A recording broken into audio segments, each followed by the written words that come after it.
ஜீவாங்கிற பையனுக்கு நீ என்னம்மா உறவு? ஏன் சாமி கேக்குறீங்க? இல்லம்மா, சம்பந்தம் இல்லாதவங்க யாரும் இப்படி வேண்டிக்க முடியாது. வேண்டுனாலும் அது பலிக்காது.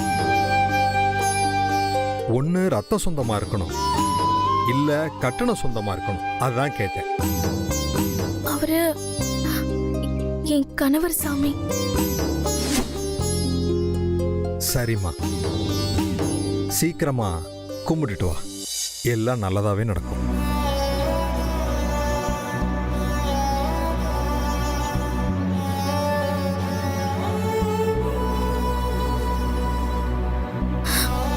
அம்மா, தேவி, ஜீவா சாரோட உறவை உங்ககிட்ட அர்ப்பணிச்ச பிறகு எதுக்காக இப்படி ஒரு சோதனையை கொடுக்கிற?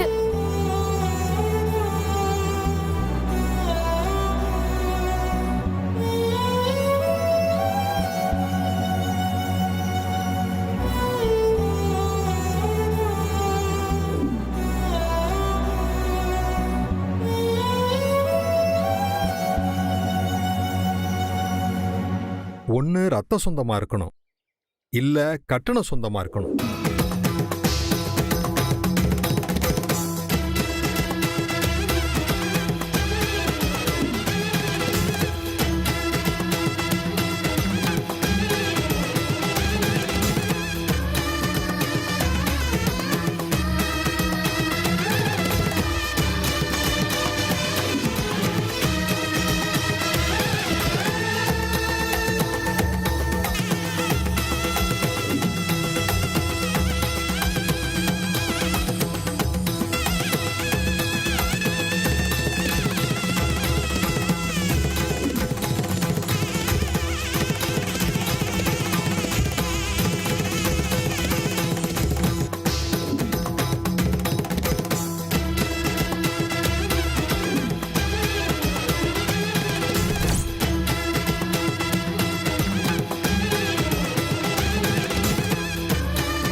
சாரோட உயிரை காப்பாத்துறதுக்கு ஜீவ சமாதியில இறங்கறதுக்காக தான்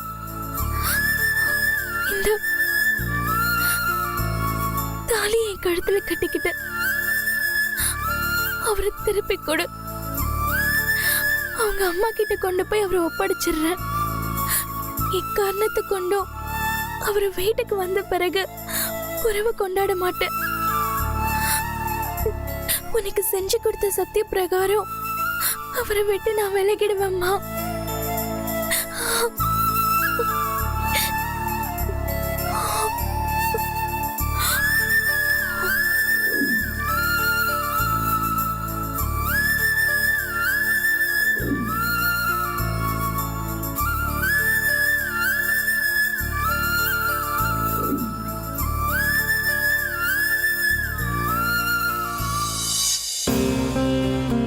வாம்மா,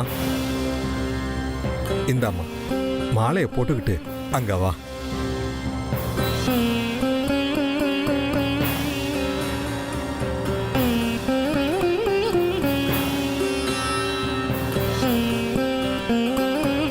நல்லபடியா பிரார்த்தனை முடியணும்னு சாமியை கும்பிட்டுக்க.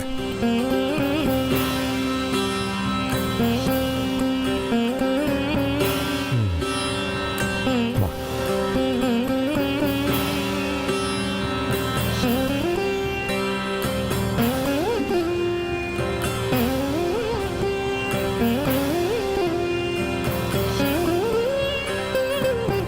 ஓம் சக்தி பராசக்தி ஓம் சக்தி பராசக்தி ஓம் சக்தி ஓம் சக்தி பராசக்தி பராசக்தி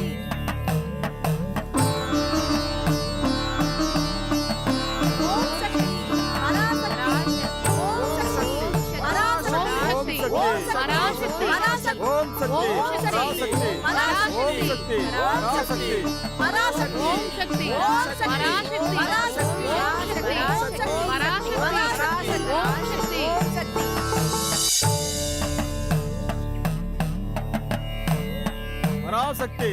பராசக்தி பராசக்தி பராசக்தி பராசக்தி பராசக்தி ஓம் சக்தி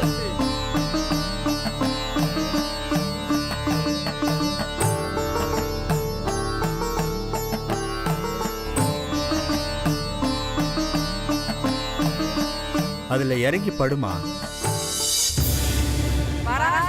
ஓம் சக்தி பராசக்தி ஓம் சக்தி பராசக்தி ஓம் சக்தி பராசக்தி ஓம் சக்தி ஓம் சக்தி பராசக்தி ஓம் சக்தி பராசக்தி பராசக்தி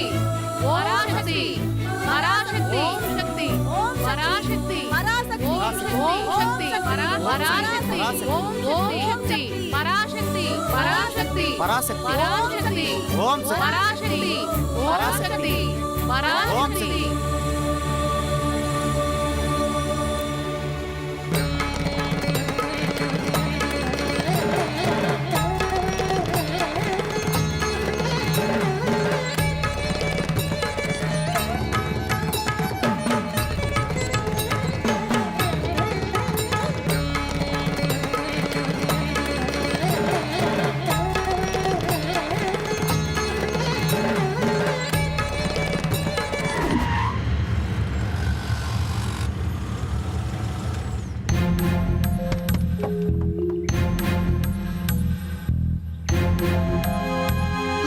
கிரானி,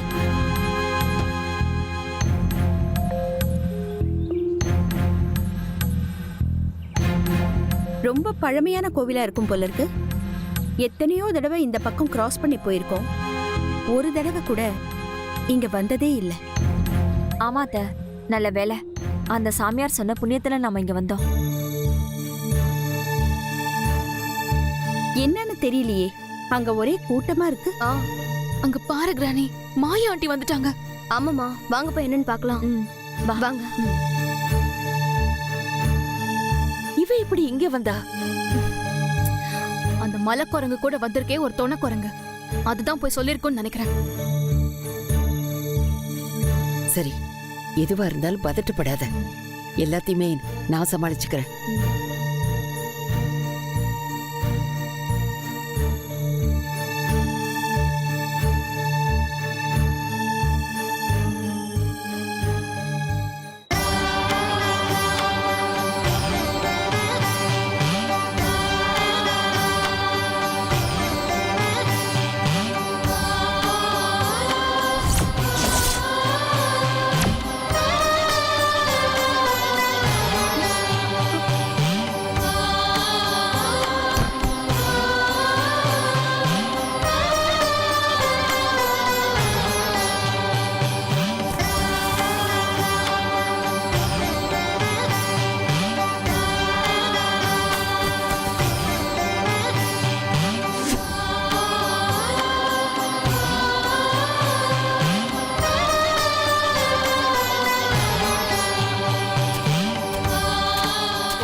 பராசக்தி பராசக்தி ஓம் சக்தி பராசக்தி. ஆண்டி நீங்க எப்படி இங்க வந்தீங்க? நான் வந்தது இருக்கட்டும், நீங்க எப்போ வந்தீங்க? நாங்க வந்து கொஞ்ச நேரம் ஆச்சு ஆண்டி. நான் கூட உங்களுக்கு ஃபோன் பண்ணணும்னு நினைச்சுக்கிட்டே இருந்தேன். கிராணி தான் ஆண்டியையே இவ்ளோ தூரம் அலைய விடணும்னு சொல்லிட்டாங்க. அதான். ஆமா மாயா, நாங்க வந்து பார்த்துட்டு நேர்ல உங்ககிட்ட வந்து விவரம் சொன்னா போதும்னு நினைச்சோம். பூங்குடியை ஏன் குழிக்குள்ள வச்சு மூடிட்டாங்க? அம்மா, அத நான் சொல்றேம்மா. ஏன்பா, நாங்க தான் பேசிக்கிட்டு இருக்கோம்ல, நீ கொஞ்ச நேரம் அமைதியா இரு. பரவாயில்ல, அவன் சொல்லட்டும். சொல்லுப்பா, ஏன் பூங்குடிய குழிக்குள்ள வச்சு மூடினாங்க? வழக்கமா இறந்தவங்களை தானே இப்படி அடக்கம் பண்ணுவாங்க. அவளுக்கு என்ன ஆச்சு? இவளுக்கு ஒன்றும் ஆகலம்மா, இவ உயிரோட தான் இருக்கா. ஆனா நாளைக்கு தோண்டி எடுக்கும்போது உயிரோட இருப்பாளான்னு தெரியலம்மா. இப்ப ஏன் புதைச்சாங்க? நாளைக்கு ஏன் தோண்டி எடுக்க போறாங்க? எனக்கு ஒண்ணுமே புரியல. இவ ஜீவா உயிரோட வரணும்னு ஜீவ சமாதி இருக்காமா. என்ன சொல்ற? ஜீவ சமாதியா? எனக்கு ஒண்ணுமே புரியல. சத்தியவான் உயிரை சாவித்திரி யமனோட போராடி மீட்டாலே, அதே மாதிரி ஜீவா உயிரை மீட்டதுக்காக இப்ப பூங்குடி கடவுள்கிட்ட போராடிக்கிட்டு இருக்காமா.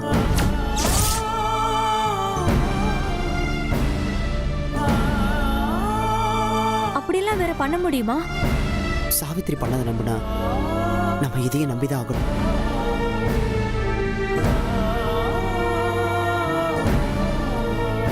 அம்மா, ஜீவா இறந்துட்டாங்கிறத இவ ஏத்துக்கவே இல்லம்மா. ஒருவேளை அப்படி ஏதாவது ஆயிருந்தா அத தான் உயிரை பணிய வச்சு எப்படியாவது ஜீவா உயிரை மீட்டு கொண்டு வருவேன்னு இந்த பூஜையை பண்ணிக்கிட்டு இருக்காமா. இந்த பூஜையை பத்தி யார் அவளுக்கு சொன்னாங்க? இந்த சாமியார் தான் பொன்னியம்மன் கோயில்ல ஒரு சொற்பொழிவு நடத்தினார். பழங்காலத்துல அது மாதிரி ஜீவ சமாதி இருந்து உயிரை மீட்டு கொண்டு வந்ததா இவர் சொன்னாரு. அதை இவ புடிச்சுக்கிட்டா. இந்த காலத்துல யாராலையும் இதை பண்ண முடியாது, பண்ண வேணான்னு இவர் எவ்வளவோ எடுத்து சொன்னாருமா. ஆனா இவ கொஞ்சம் கூட கேட்கவே இல்லை. அதாவதுமா, என் உயிர் போனாலும் போட்டோம், ஜீவா சார் உயிரோட வந்தா போதும்னு சொல்லிட்டு இவ குழியில இறங்கிட்டா.